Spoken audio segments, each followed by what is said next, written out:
Well, thanks for coming, everyone, here in person and on Zoom. I'm Megan Doherty, the director of the Museum of the White Mountains. It's a great pleasure to have you all with us tonight.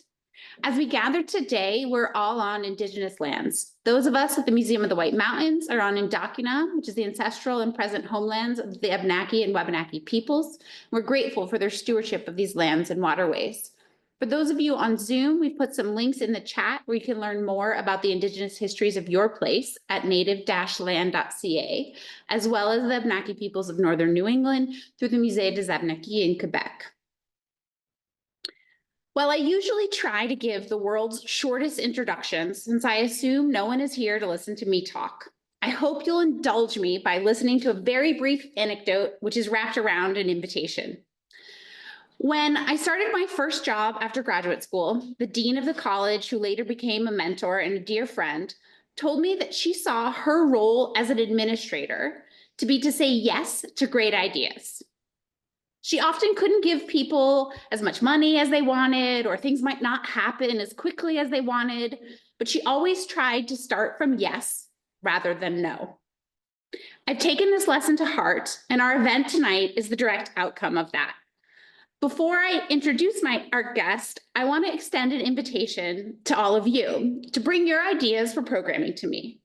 I might even bend my no more than one event a week rule for you, as I did for tonight's guest. And all this is to say that I was delighted when Tim Muskat approached me about doing a poetry reading from his recently published book, Leaving the Low Country, Poems of Mountains and of Need. I'm going to read you one sentence of his bio, as I think it sets the stage well for what's to come. These are his words, not mine.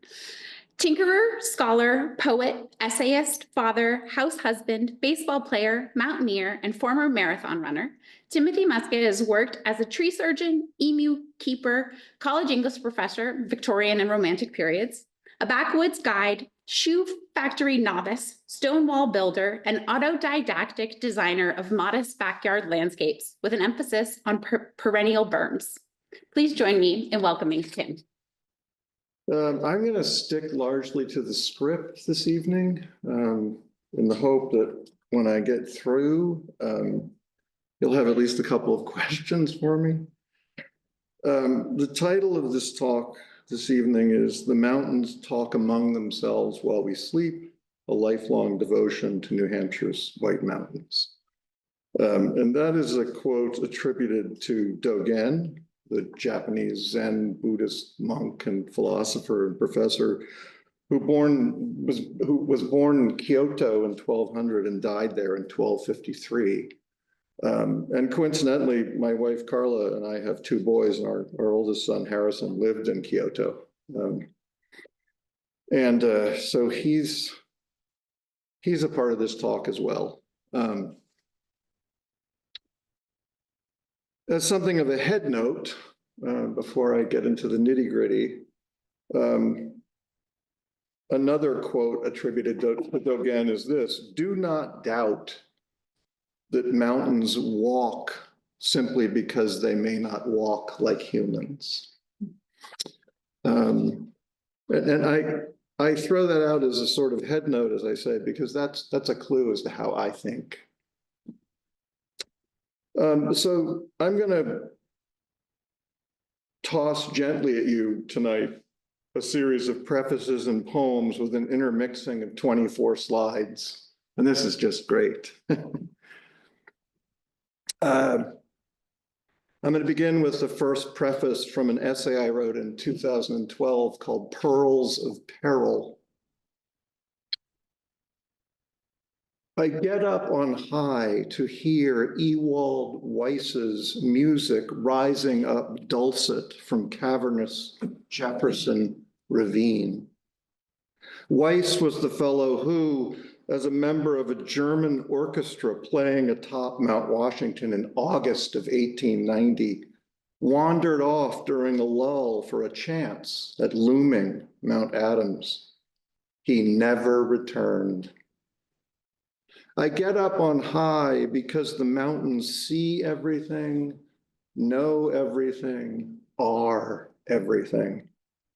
Human life is not life. blind, arrogant, self-absorbed, making our mouse-like prints on the landscapes we try to tame or cultivate. All of us, after a mere mortal span, will leave this place. Some might be remembered on a plaque, limitless in their ferocity as well as their beneficence. Mountains will remain. High on Jefferson's frozen flank, you feel the gaze of gods. I get up on high because the poet Rainier Maria Rilke in Paris for a Cézanne exhibit in the summer of 1907 found courage to write a beyond loving letter to his wife. One half line of it rings in me like a sonorous bell.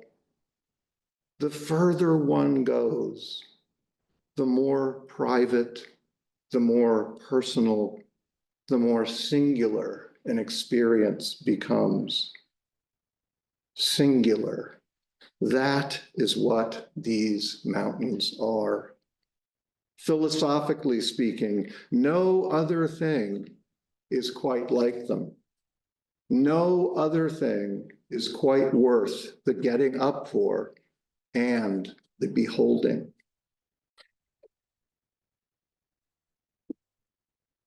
And now I have my first group of poems.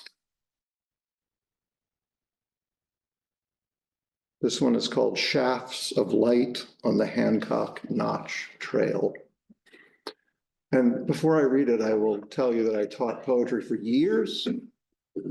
And one of the first things I would try to, metaphorically speaking, beat with absolute love into my students is you really have to understand how to hold a poem in your hands when you read it.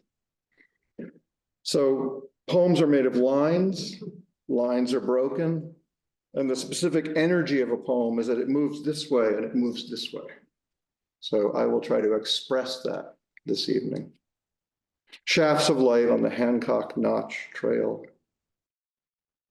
Things that mean most, I do not share. It's self-protection. I care. I care. Glistening beams I saw, for instance, slanting across the trail, made golden bars, the perfect jail. I could have stayed hours, but Blaze was brief. A sort of forest, bas relief. A private morning bath of light for one who yearns for out of sight.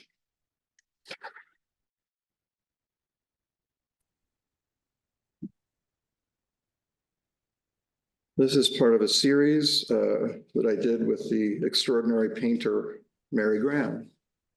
It's called Trees on a Mountain in Fall.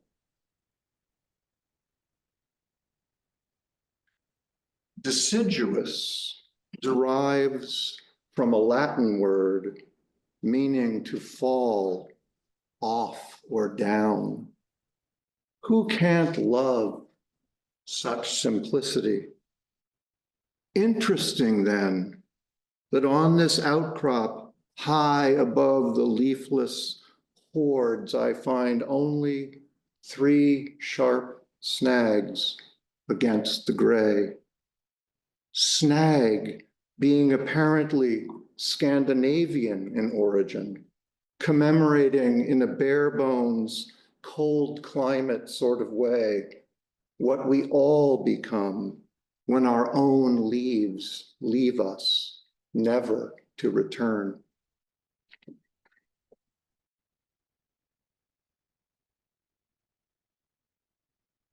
If you've been on Mount Lafayette before and you look to the southwest and you look down, you're looking into a splendid, beautiful chasm called Walker Ravine.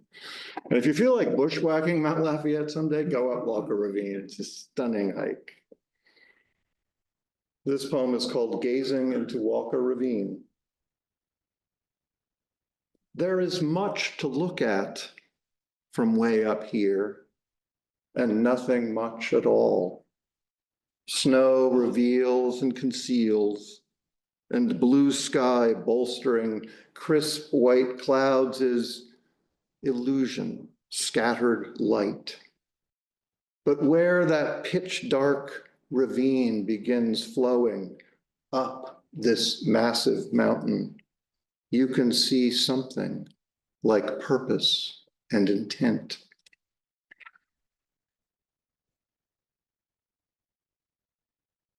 For a long time now, I've been working with what I think of as single sentence poems. When I teach second graders, they understand innately and they love poetry for this very reason, but they just love that you can take language as a sentence, as a unit, and break it into lines. Graduate students have a harder time understanding that. So this is one of my single sentence poems. It's called Mountain Flattery. Ripples made by softest morning wind in this barely finger deep puddle at 4,000 feet, freeze by curtain fall of evening into what look eerily like wavy contour lines on the very map that led me to them. So I stopped.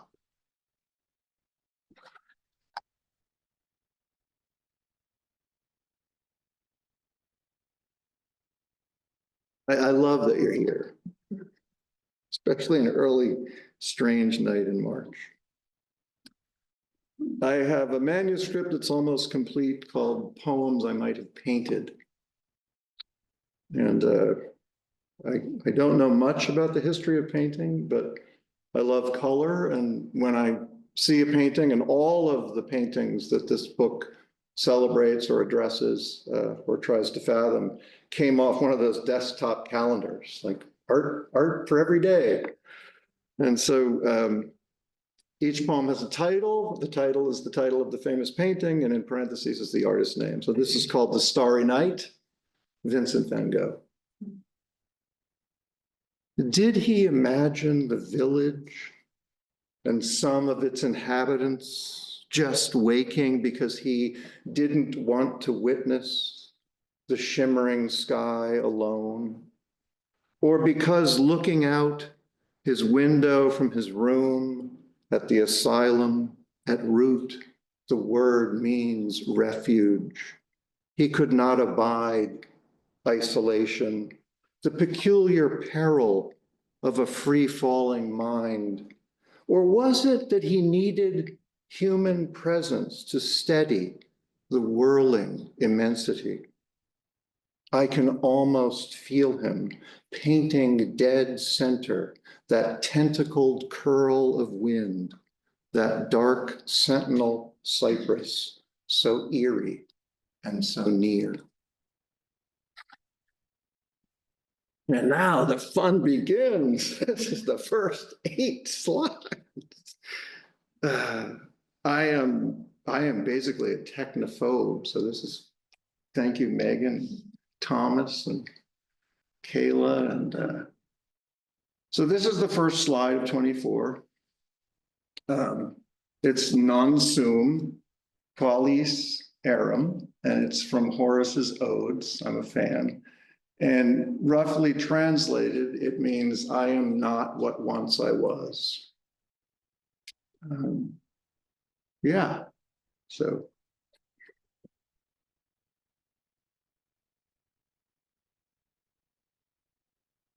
I think I wrote it, see if this works. Okay. I am not a photographer, but I take my camera up into the mountains whenever I go. And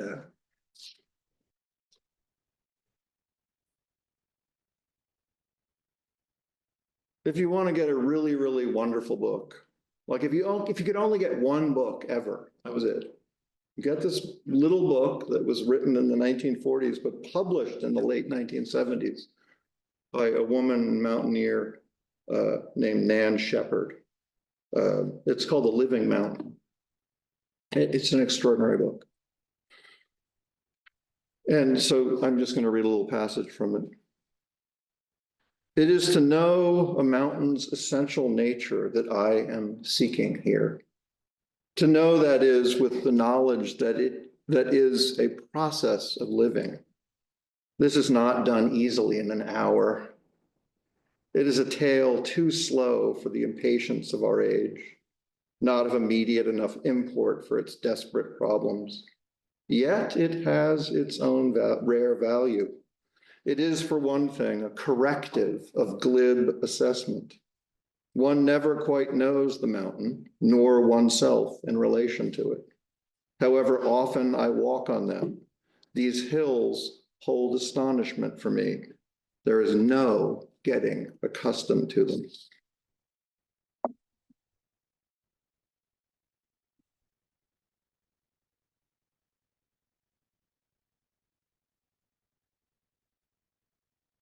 My wife has been, she could tell you how she came to trust me in the mountains, but that's what I go up into very often.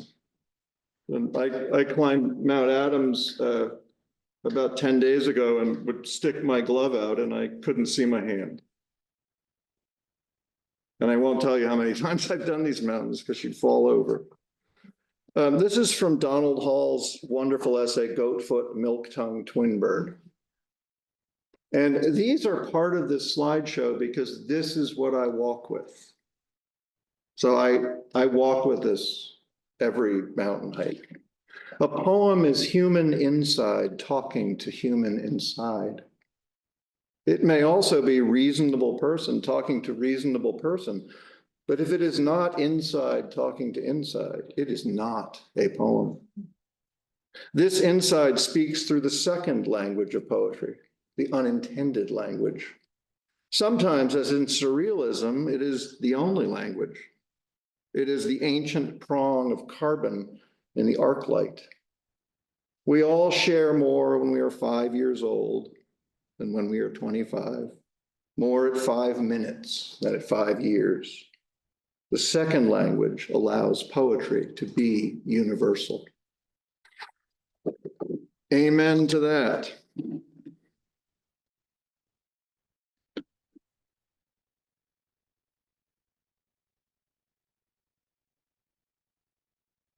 Very simply, this is from an essay of mine called Riffs and Realizations.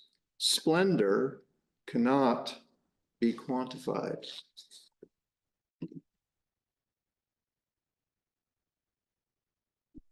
Yeah, I hope you're thinking that this isn't what we expected. He's barely talking about the photographs. Exactly right. The photographs for me are metaphors. A different presenter might look at them as very literal things. I am not doing that. This is from Charles Bowden, article in Harper's Magazine 15 years ago, believe it or not. An essay called Contested Ground. Imagine this place is not about us and never has been and never will be, and that this is the history it teaches us, and that this is what we must learn and never seem willing to study. You know, moral castigation is one thing, but castigation like that should be, force-fed into us all.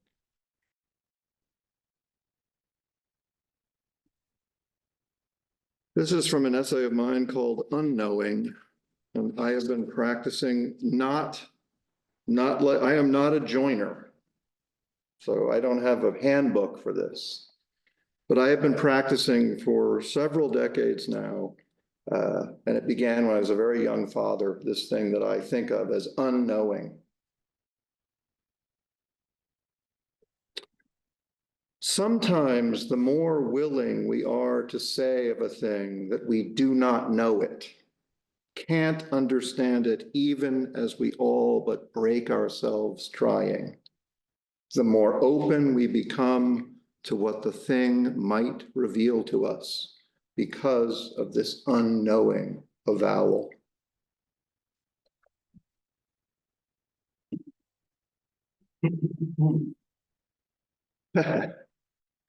Boy.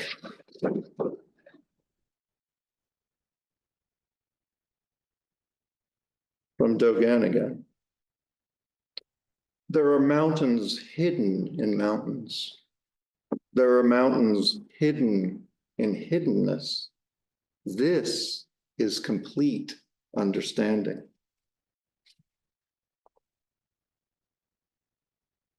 I ran a baseball program in Sandwich for 22 years, and two of my most extraordinary pupils are here, and they've grown into young men. And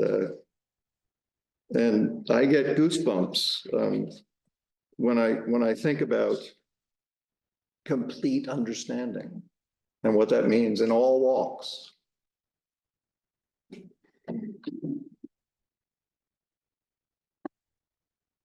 I used to do a pretty wicked T.S. Eliot impersonation. I have an LP of him speaking, and he sounds something like this. April is the cruelest month. He lived in Britain. He was from St. Louis. He had a horrible marriage. And he was changed and altered so much by World War I that he converted to Catholicism. But his poems are beautiful things. And for a man who lived with a lot of emotional, quietly, a lot of emotional turmoil. If you read his long poem, The Wasteland, one of the sections of it is called Burnt Norton, and I'm just going to read this little excerpt. At the still point of the turning world, neither flesh nor fleshless, neither from nor towards, at the still point, there the dance is, but neither arrest nor movement. And do not call it fixity, where past and future are gathered, neither movement from nor towards, neither ascent nor decline, except for the point, the still point, there would be no dance, and there is only the dance. I can only say, there we have been, but I cannot say where, and I cannot say how long, for that is to place it in time. If you took words away from me, people, I would die. Stopping there. This is my second preface. You're being wonderfully patient.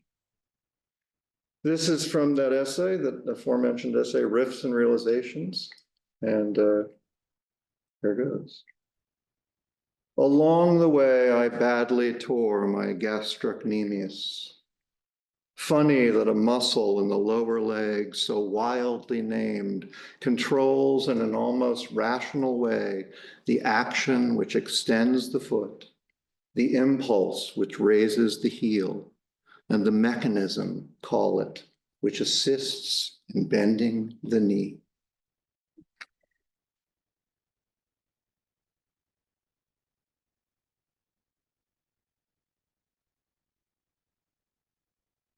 There's kind of a catechism-like phrase going way back to medieval times. The Latin is ubi sunt qui ante nos fuerunt, meaning where are those who were or went before us? It's a rhetorical question. So I chopped off most of it. And the title of this poem is Ubi sunt, where are? And this is the frontispiece poem in my book. And if you feel generous, only $25. Zoom audience, ubi sunt. Am I man dreaming himself as boy, or the same boy dreaming himself a man way back when this mountain was the very same mountain it has always been?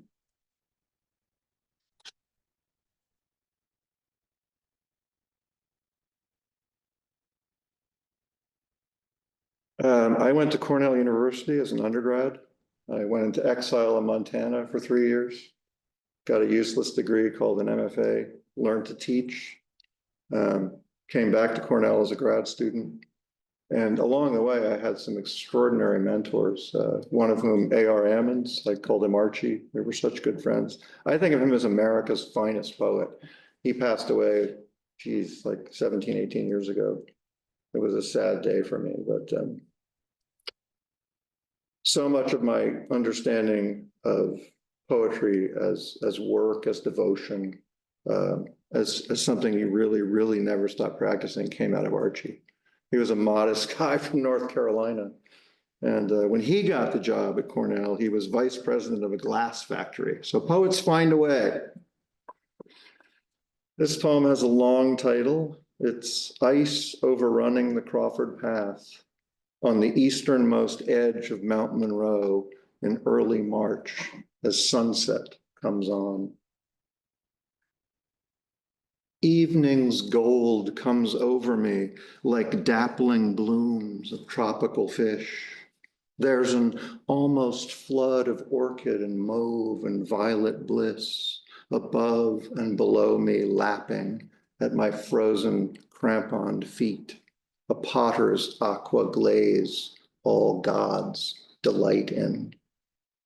What needle stitched this ice sheet trail and dying winter day? And who can say exquisite death like this ever comes again? You ask what I love at such an hour. I'll list. Fisherman lights, daring final cast. The gold of those iridescent fish skimming the vibrato quicksilver blue, how sky and trail meld and blend and pulse and pitch as night muscles in, and in the moment, not much more.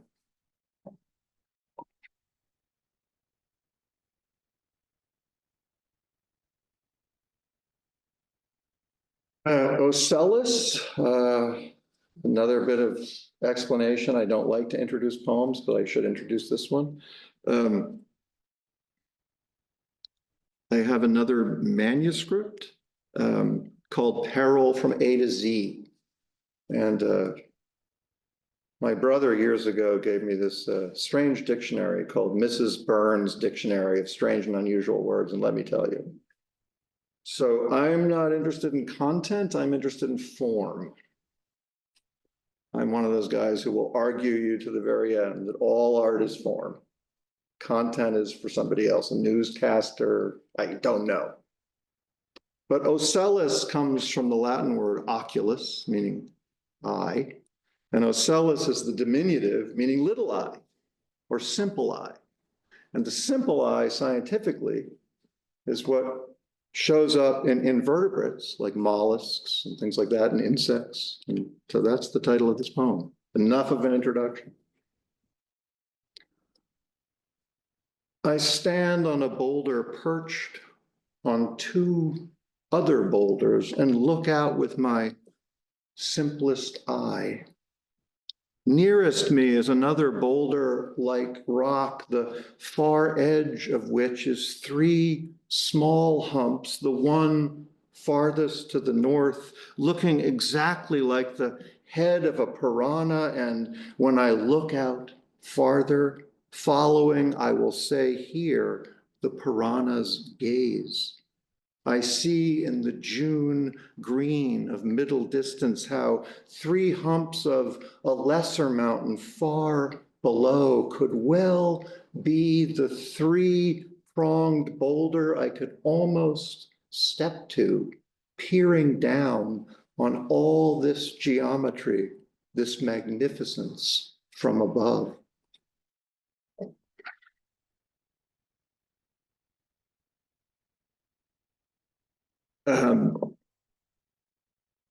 When you're in a doctoral program, it doesn't take more than a month to realize that when you get out of it, you're going to know about this much, about a tiny little part of the spectrum we know as literature.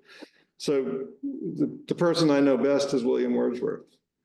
And William Wordsworth, as you may know, has a beautiful, long, biographical poem that he wrote. He began in the late 1700s. He modified it in 1805. Then he modified it before his death in 1850. It's called the Prelude. And it was written in blank verse, as is this poem. It's called Moose on Rocky Branch Ridge after an ascent of Washington and isolation. Making my way back without compass through lightly falling snow, last light lingering as a kind of glow on the haunting bony trunks of birch, whose springing up after catastrophic fire lent easy name to the rolling glades I was passing through. I saw one dark shape, massive, and then another, and in what was no doubt no more than 2 or 3 beats of an ordinary human heart, but which, as I think on it now, was snowy erasure of all time and all but most immediate place. All I knew and had known was gone, and that by itself was shivery grace. You were wondering what I did when fear and thought returned apace, and how with the white all but stripped from the ghastly birches and snow beginning to fall more heavily, I made my way past these wild, cumbering shapes, one an antlered bull, the other his presumed mate, both of them schoonered in powdery slips, and I, a hapless tug, not wanting to be marooned there all night. I waited. It is always hard to say what moose will do when you've wandered in to their vaguely circumambient space. I waited until dark had unambiguously come on, and to my amazement, first the cow and then the bull buckled legs and lay down in what seemed a gesture of peace. And I switched on the small, dim moon of my headlamp, and as quietly as I could, continued on my plodding way, doing my level best to be the snow and the body shivering breeze stirring from somewhere in the west, the dark sentinel birches, and even the moose themselves, fading to delicate silver in my wake.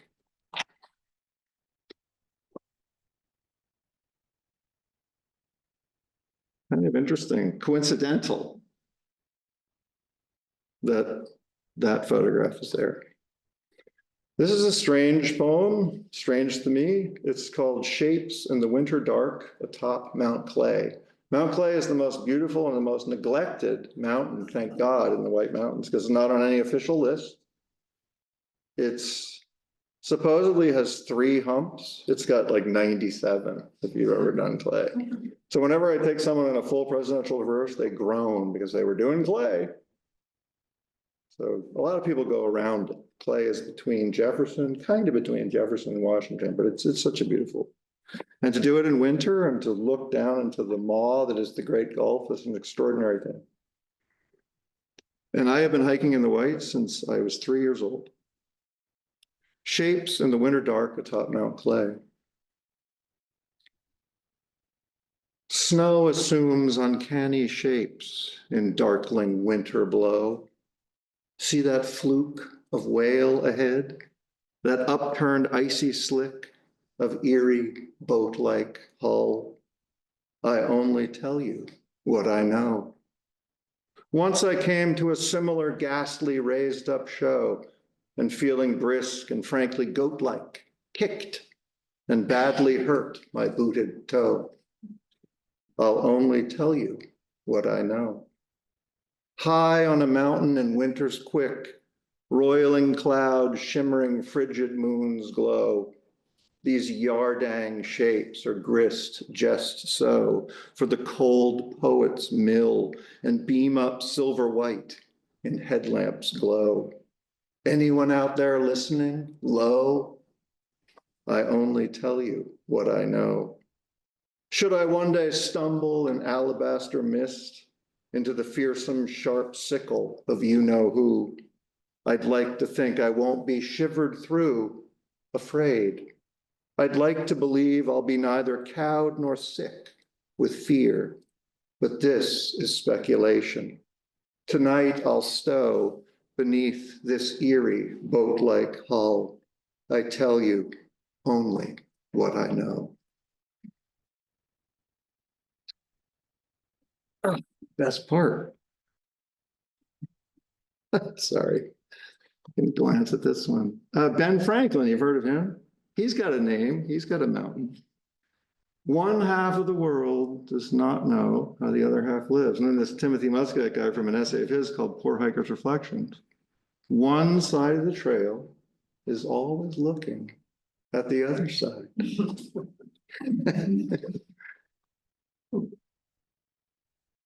Dante. Oh, I've hiked with him thousands of times. This is Dante's law of ascent on the Mount of Purgation. This mountain is such that ever at the beginning below 'tis toilsome, and the more a man ascends, the less it wearies.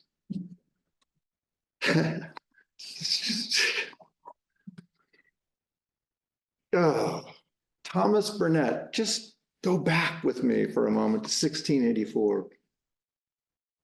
When I took this photograph, it was 24 below zero, and I was on Franconia Ridge. I was going all the way around.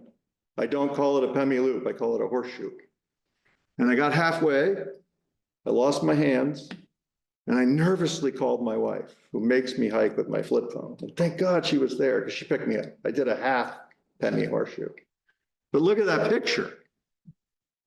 Thomas Burnet, suppose a man was carried asleep out of a plain country amongst the Alps and left there on the top of one of the highest mountains. When he waked and looked about him, he would think himself in an enchanted country or carried into another world. Everything would appear to him so different to what he had ever seen or imagined before.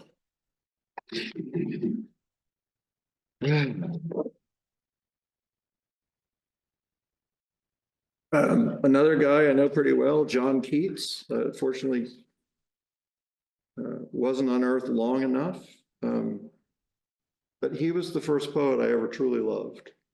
And I came to him when I was 17. And I started to understand him when I was 37. It took a while. And he wrote lots of letters. I write lots of letters. Letters are dead. I keep writing them, like literally writing letters. And Keats famously said to his friend Benjamin Bailey, "Oh, for a life of sensations rather than of thought." It's such a beautiful, beautiful statement. Hopefully, the Dearborn boys over there, my baseball players, will find this intriguing. I do not like a fellow named Aristotle for a number of reasons, but of all the philosophers, Aristotle pretty much, before he knew there'd be an America, he determined most things about this country by coming up with this kind of fetish that he called the telos, which gives us our word teleological. And I am not someone who is concerned with ends. I can be very curmudgeonly. I'm not going to go in this direction this evening, but I am not hiking in the White Mountains to reach summits. Not at all. You may find that hard to believe, but I am out there. Well, two examples of, sometimes when I do a long hike, and I'm talking like a 50-miler, like 57 miles in under 24 hours in harshest conditions. I don't like this word. It's in vogue. It's been in vogue for the last 30, 40 years, but I have to come down from these hikes and somehow process them. And what I will do is I'll trace the hike from a map and deliberately leave it wordless. Because at some point during one of these long hikes, the body supersedes the mind. And so I'm featuring what I'm calling a prepositional ontology here. Ontology, the study of being philosophically, or tendency, from Latin tendere, to stretch, as shape of, inclination toward, testament to, and memory within. So this is a hike that so many now have done. They usually wait till the trail is broken in winter. It's a 23-mile hike, but I think of it as tired Methuselah bemoaning the state of the world. And this one over here, which is a Tim hemi-loop, which includes a bushwhack up the east side of Owl's Head at the very end, making it a 53-mile hike. That hike to me is a rose, is a rose, is a rose.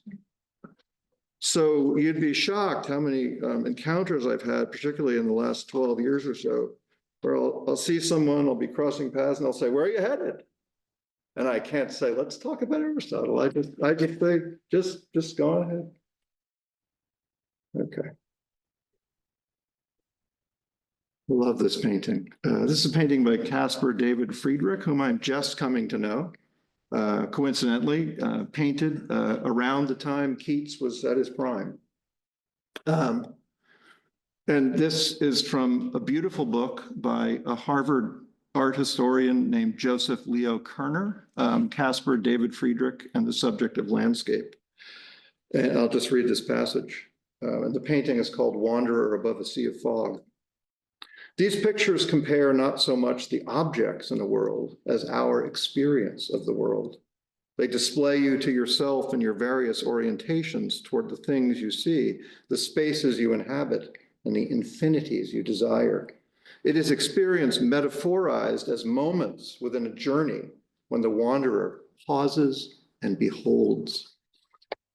What a world we could make together if we would just pause and behold a little more often than we allow ourselves to do. Die Seele, I love German. Die Seele die Schönheit sieht, kann manchmal allein gehen. It's from Goethe, and it means the soul that seeks beauty may sometimes walk alone.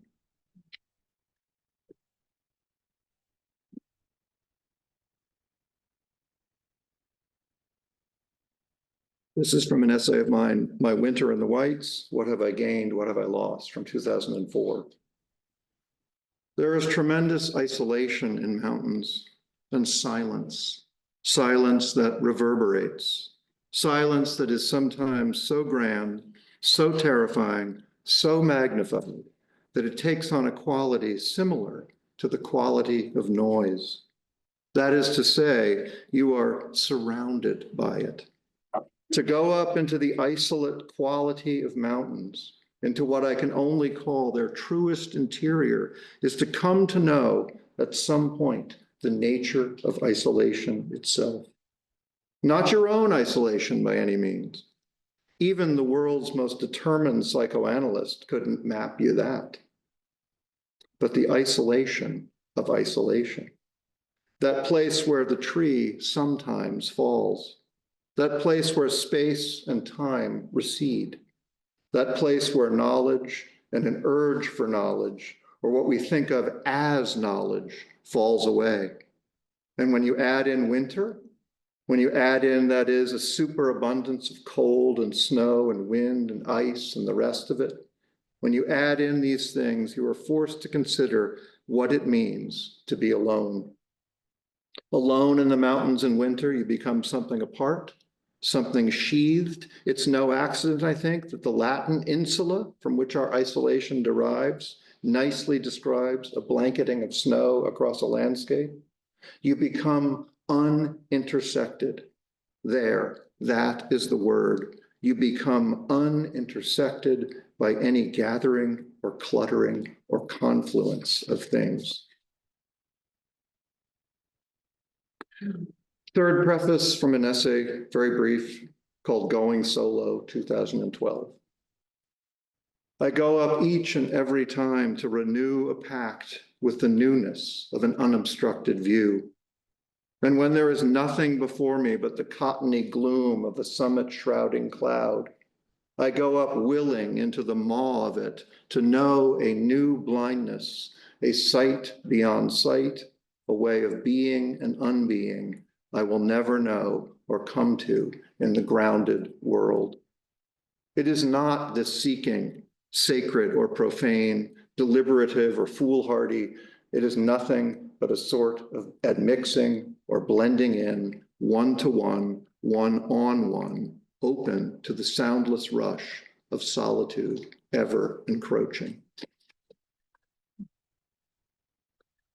And then I have a final little group of poems.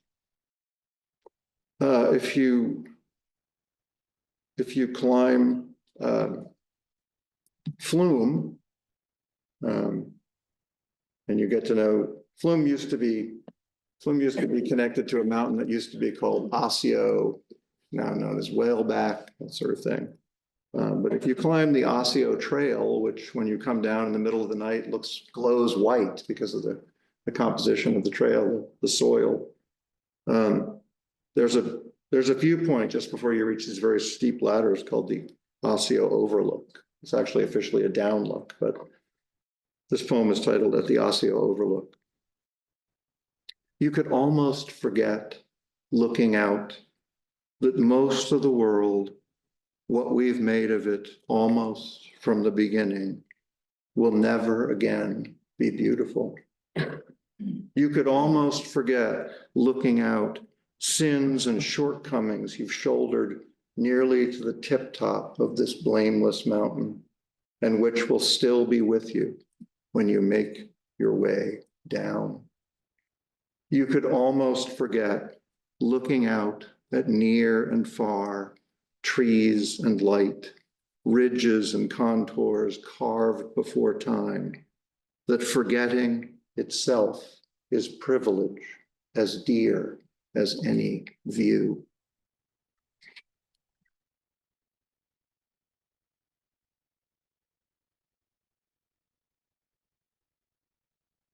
Hecatomb, from Peril A to Z. Old term in ancient Greece and Rome. They had these ceremonies where they'd slaughter, like sacrifice 100 oxen. And a hecatomb was also a mass extinction of any group of people. This poem is called Hecatomb. What the hecka? What the hecatomb? Hecatomb. Headdress sedge goes gold to gruesome tangerine as I wait. Autumn's garish wild light is taking hold. I am moored at 5,317 feet for a shimmery instant of incandescent change. If I turn away even for an instant, I will miss the purest burst of flame and my heart will shatter. I cannot be distracted by broad and stately Jefferson towering in the backdrop, collecting its evening share of wispy, snake-coiled clouds. I cannot be seduced by the pale, almost cuticle whiteness of far, far away. Distance in these moments is like lost love. One recalls it at one's peril. I am here for light and light alone. Funny how last fingers of brightness seem to ache to hold on, and in that sense, perhaps light, of all inhuman things, is most like us when we are most ourselves. Do you see it pulling away? It's like a rake with a billion tines making one last slow scrape across the faithful scree. Look at it pull past that long line of sentinel cairns. What is it, anyway, we hold out for in this life? And should we find it, why go on? As I say today, this evening, I am entirely at the mercy of light. I am light's prisoner. From what I can see, my near neighbor Jefferson has gone over entirely to the dark.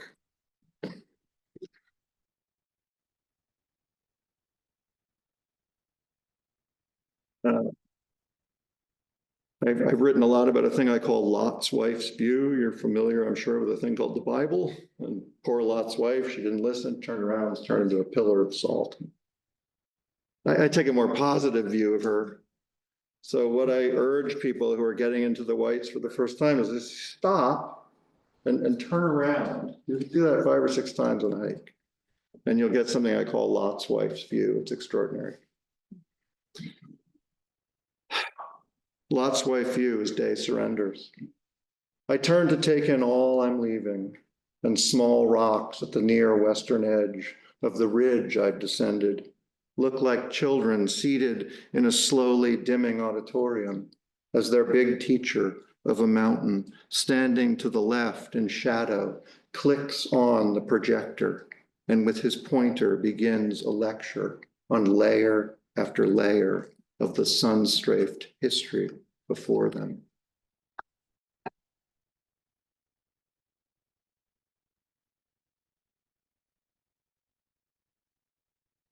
This poem is called Lonesome Lake in Autumn Dusk, and as an epigram, it's a line from Rilke. Because being here amounts to so much, because all this here and now, so fleeting, seems to require us and strangely concern us. So much of our lives we don't intend. It's thoughtless mostly, a continuum. The way this postcard mountain lake reflects, because in a way that's all it must do. The dimming that lulls once more a long day's catalog of color and sound, so shadowy notes of the nocturne can be heard. As a boy, I found this stillness as winsome wild as I find it at 50. Save now there's something in me I can't put framework to, make plain or stone-like palpable, nothing I can tap or hook into to bring back childhood's easy-seeming joy. Is this pearl-soft lake as lonesome as I feel? Do the jumbled rocks at water's edge, already rimmed with ice, know winters coming on? Is it only a fallen man's lament that he sees only so much in his own given span, but sees far too late that sweetest life has passed him by?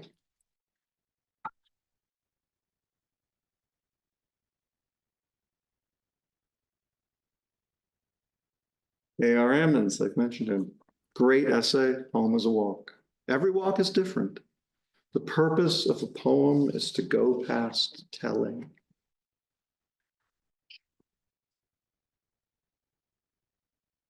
Emily Dickinson, oh, what's that expression? Kindred spirit? She and I have been trying to get back together for a long time. A fragment of Emily Dickinson. What an extraordinary human, not even a human being. Behind me dips eternity, before me immortality, myself the term between.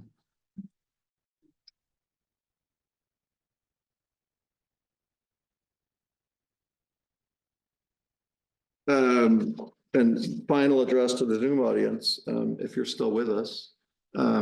This is as much a talk about poetry as it is about mountains. So this is from an essay of mine. So you want to be a poet. Sensibility. The poet can be distinguished from his fellow human beings by his awareness. He is cognizant of everything, movements, shadows, happinesses, hurts, things, thoughts, come to him at all hours and from all directions, and like a man expecting oldest friends, he welcomes them, invites them in. Desire. The poet, loving more than most, is captivated by something and pleased by it such that his desire is to know it and tell it and bring it into being. Not to own it, but to set it singularly free. Affliction. The poet suffers, but his affliction can't be defined or cured. Doctor to himself, he is his own most sickest patient, and he swears by the medicine of words. Finally, need. The poet, like any artist, is inherently needful. He is defined by lack. While others laugh, he weeps. When others cry, he is often at the window, oblivious, looking for a single darting star. This is from an essay I wrote years ago called Light Through the Trees. My father brought me into the whites, and sadly, we were estranged for over 30 years. And I love him to pieces. And he passed away in 2019. The boy awoke in the tent to the sound of his father sobbing. He thought, the mountains will not remember us. This will bring back Lot's wife's view for you. And I'm almost done. You've been so patient. Every now and then, wanderer, especially in those moments when you are just cresting the trees, stop and turn, look behind you. You won't slip or fall, I promise, but you may be overcome by a bit of dizziness or outright disbelief, for what you will see will all but stop your heart and leave you shivering. The views we go up for are one thing, those we have never anticipated and have likely never seen before are out and out sublime.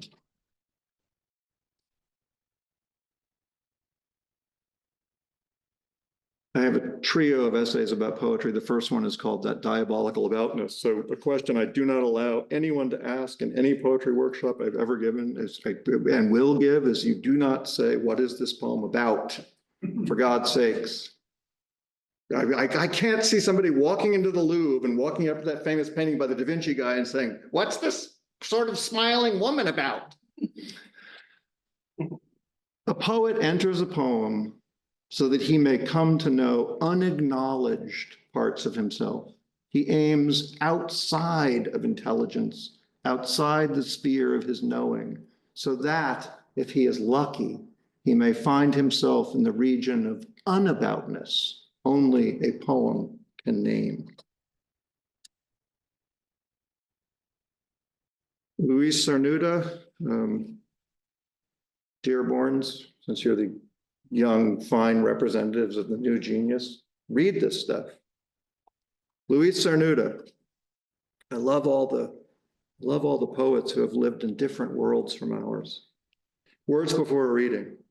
This is almost 70 years old. Modern society, unlike societies that preceded it, has decided to do without the mysterious element that is inseparable from life. Unable to fathom it, modern society prefers to appear not to believe in its existence. And finally, a student of A.R. Emmons was a fellow named Gerald Bullis. He was the first teacher I ever had at Cornell. I was a hapless freshman. I was younger than most. I was taking the required freshman seminar. And this wonderful man from the Missouri Ozarks read a story that I did not know was his, about a little boy watching a plane crash in the Ozark Mountains. And I was captivated. I was not very smart. I was just smart enough to be captivated. And he became my mentor. And in my sophomore year, when I was 18 years old, I asked him if I could do an independent study with him, devoted entirely to poetry. And he said, yes, in the 14 weeks, you will write a poem. And I wrote a poem, and that spring I was awarded the Dorothy Sugarman Prize for Poetry, Cornell University. It was a big, big, big deal. And so I went and I found this, and this would be called, if you were studying this sort of thing, this would be called a poet's juvenilia. So this is part of the last canto of that poem. I have come to take an interest in mountains, a nomadic fly pausing on the sog of my skin, then flicked off by a shift in wind, a crumped summit weed anchored to chapped stone that with an unforced tug lifts rootless into my hand and grows on. I have come to know mountains. And the raven, gruff, awking, black cries outward into the blankness of air, crow-like answering its backwater echoes, encircling. I know the raven, the croak, and the wet ebon rudders, its lumbering trundles and dog legs in the gusts. Corvus corax, this is your mountain. I see you now, silhouetted dusky against the sea of mountains, the cliffs and spurs, blending with the distant still. You guys have been wonderful at home too. Thank you so much. Hiking in the whites in the winter, alone, and going such distances, mortality must, and your own mortality, must enter your mind for some of the time. And your poems flicker about it, but don't dwell on it, except for Snag, where it seemed like you were clearly thinking about it. What's it like to think about that, about your own mortality, because you're in danger where you're hiking when you're doing that so often?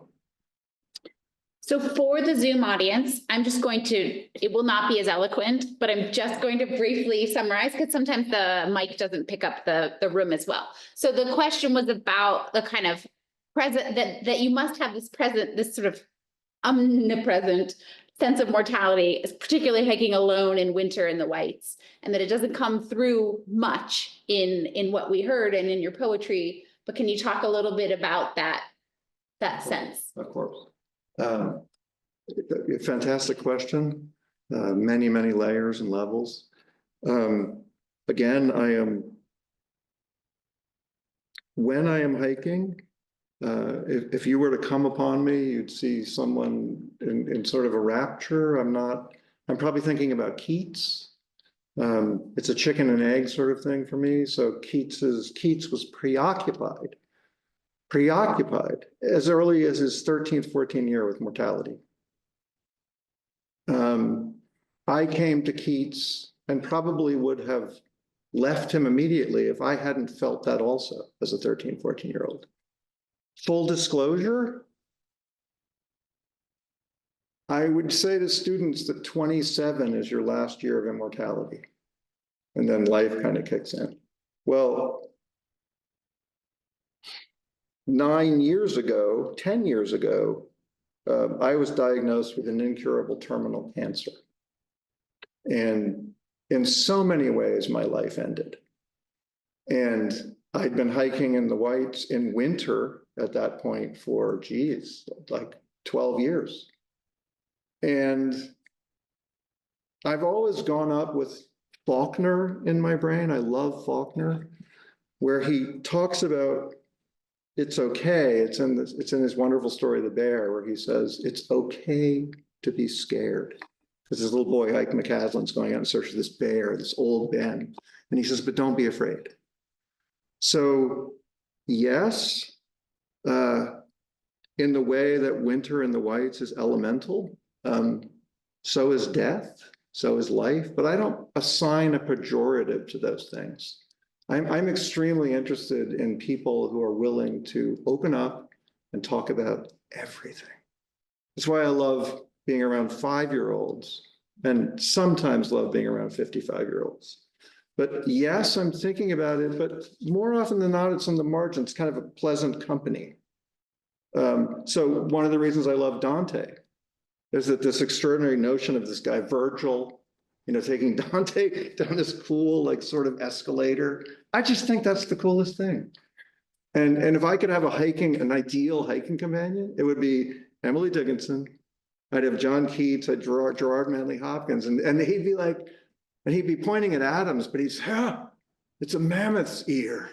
And I get, it's like, so yes, it is a great question requiring a much longer answer, but the question is much more important than anything that I could say in response to it.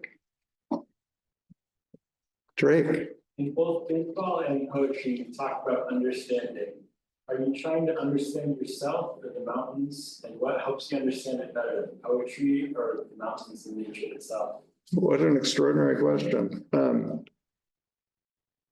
A.R. Ammons, the mentor I mentioned, told me that the most distilled understanding of a poem was action.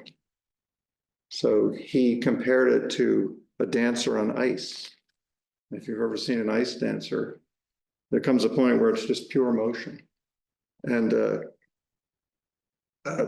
poet I love, Federico Garcia Lorca, talks about this thing in Spanish called the duende. It's that thing that used to happen to me coaching you, where you would swing the bat so perfectly, and the bat would strike the ball so perfectly, and the sound would come off the contact so perfectly. And I can show you, I'm filled with goosebumps right now. But it wasn't so much my understanding, it was more the understanding of the moment that I was in, I was fortunate to be in. And so, yes, but I think what you're addressing, and bless you for this, but I think what you're addressing is that when we are devoted to something, we can put ourselves into it in such a way that our souls fall away. And that if you're going to coach this year because of your knee injury, that will be the best sort of coaching that you can do, where you and your pupils and the game itself are all just here. It's a beautiful question. There's a comment and a question on Zoom. So the comment is, oh, I moved it too fast. Absolutely brilliant. I was a student of Gerald Bullis for one semester, openness and genre. And the question is, do you visualize enjambment in some way before the line finds the page? Oh. Do you let the margins speak, as in tape for the turn of the year? Brilliant question. Brilliant, fantastic question. Makes my year. Enjambment, as you know, a French term well, it's a French term that describes what happens in a poem, which is a confined thing, when one is forced off the eastern side of the poetic line, sort of curving around back to the far west. And it's a great theoretical question, like how does one read enjambment, let alone practice it? But very often, again, the great pleasure of poetry, certainly I learned this from Gerald Bullis and A.R. Ammons and Robert Morgan and William Pittroot and Patricia Goetica. The great thing is that lines are almost an experimental sort of platform. So to answer this extraordinary question, I am always experimenting. One of the finer points of practice is experimentation. And I listen to the poem. I have 5 axioms, and one of them, the first one is let the poem lead. So this may sound harsh to you, but whenever I open a poetry seminar for brand new students of any age, I say, I could give a rat's blank for your intentions. So one of the most successful assignments that I can give any semester, and I taught in the prison in Laconia for 8 years. It was an incredible experience. I learned something from those incarcerated guys every day. They took to poetry. I mean, they took to poetry like flies on you know what. It was incredible. But one of the most successful assignments I've ever done is I take a shoebox, and they don't know what's in it, and I dump it out on each of their desks, and they get like 7, 8 words.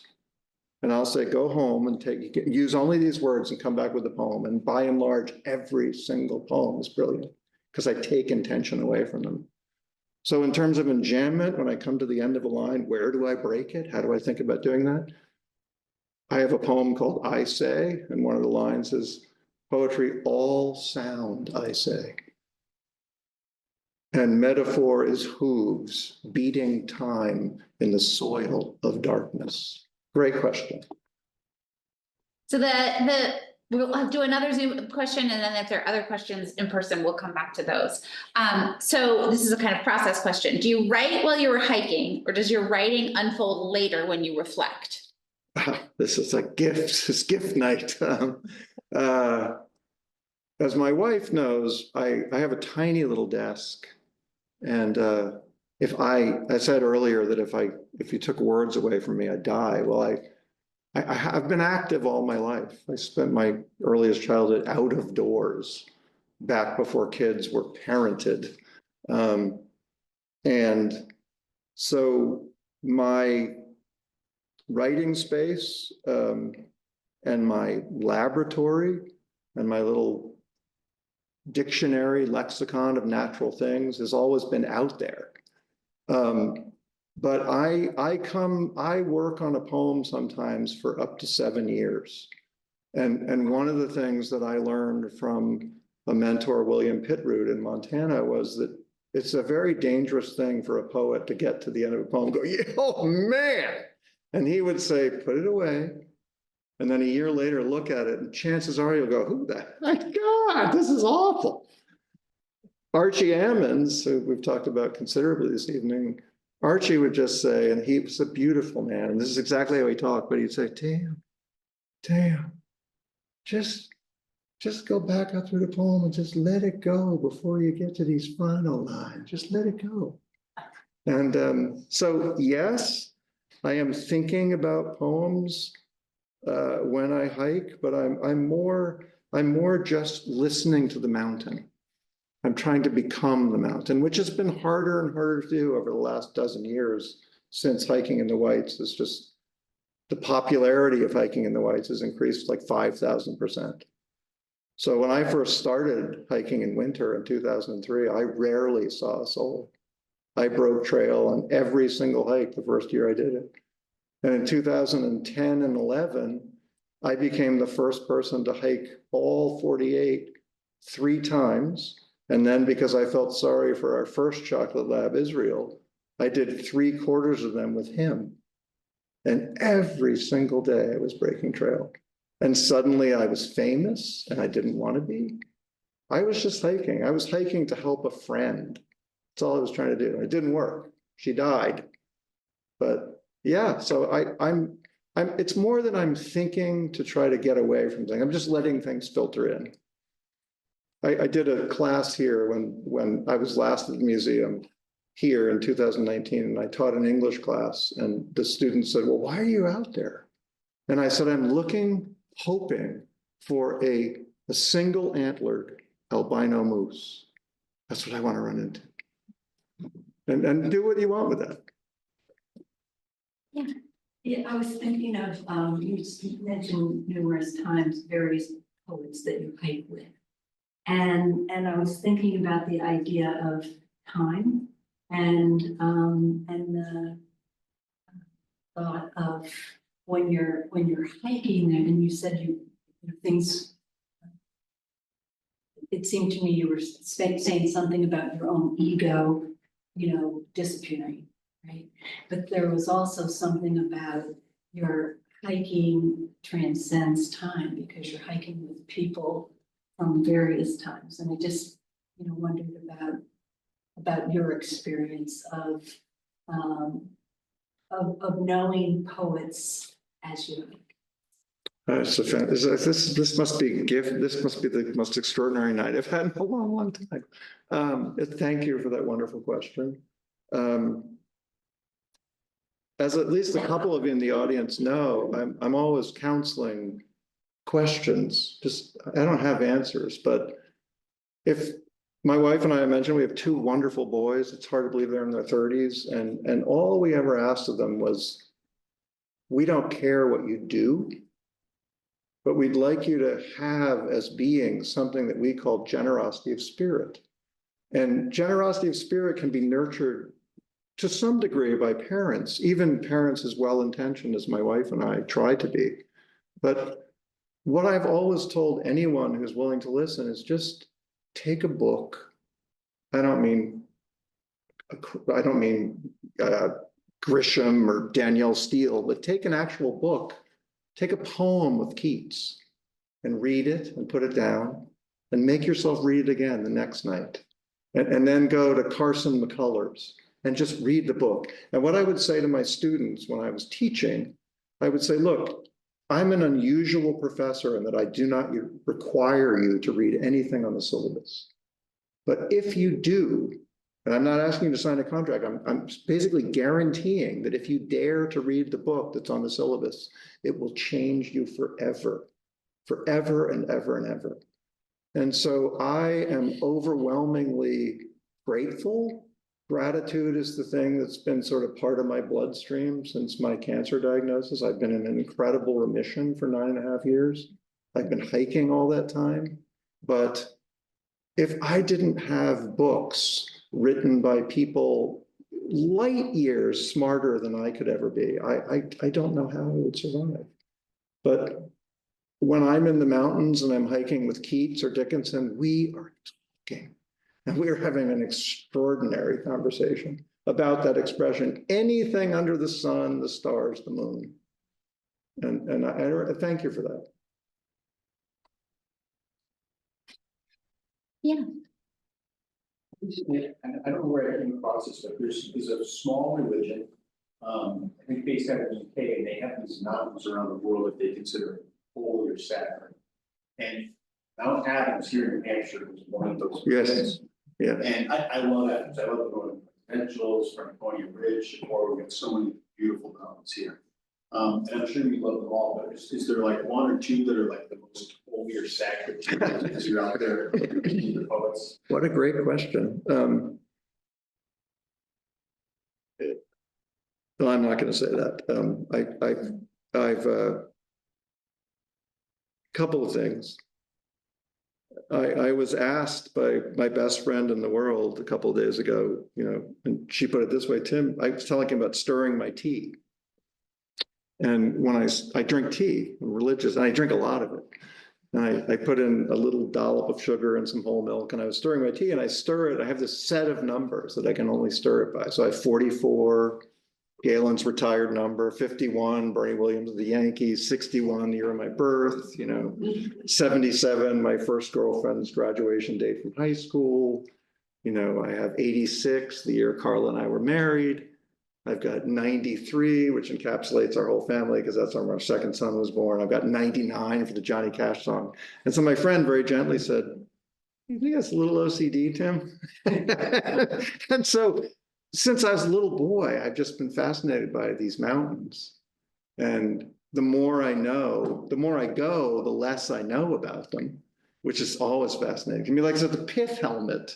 There's a little thing I call the pith helmet as you're going up Isolation from the south. Up Eisenhower from the south from Pierce, and you dip down to the scrub and you baldy scrub. And I looked up there like 5 years ago and I went, it's a pith helmet. I've been hiking for all my life. It's like Eisenhower has a pith helmet.